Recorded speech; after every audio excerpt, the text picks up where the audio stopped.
Interesting news today. It's been announced that an employee no longer has to find £1,200 to take a case against an employer at an employment tribunal. And on one side, that's really, really good, because that means that those on low incomes, they can find redress if they have been treated illegally. On the other side, it's a bit more complicated and a bit more, because some employees, they know they haven't got a case against an employer, but they're angry, they're aggrieved, and they want to kind of make a bit of noise, so they can just take out a case now with no cost to them.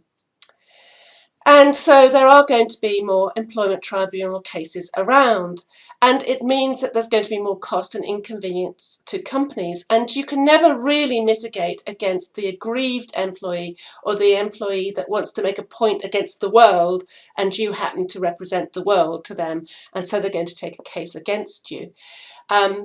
But you can protect yourself by ensuring that if a case is ever taken against you, that you are going to win it.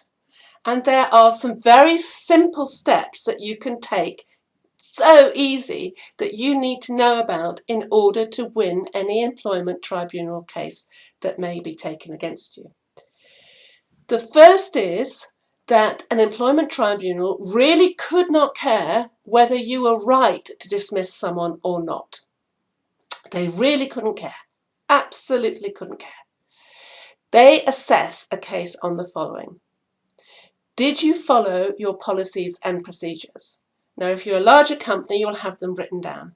If you are not a larger company, then you are expected to follow the ACAS guidelines. That's ACAS.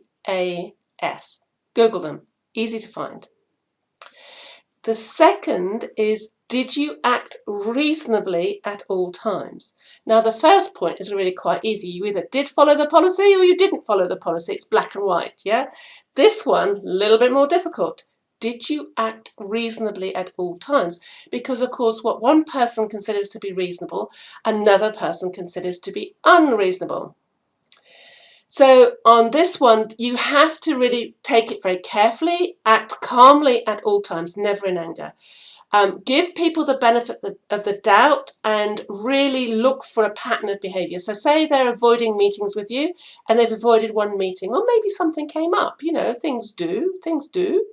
But if they have a pattern of avoiding meetings with you, now you can act, because that is the third thing, because the employment tribunal assesses a case on the balance of probability, not beyond reasonable doubt, but on the balance of probability.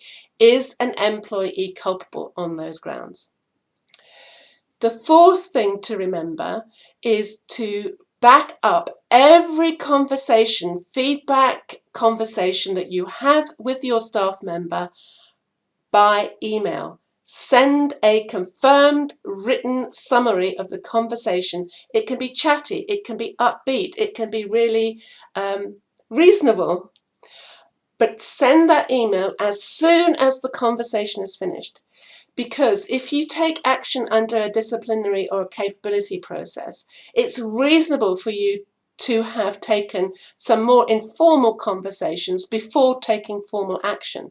But if you have got no evidence of those informal conversations taking place, i.e. those nice chatty email summaries of, I'm so glad we discussed your lateness and the actions we decided on were XXX, etc., etc., then that would be unreasonable. Even though you did have them, if you can't provide evidence of them, the case is lost.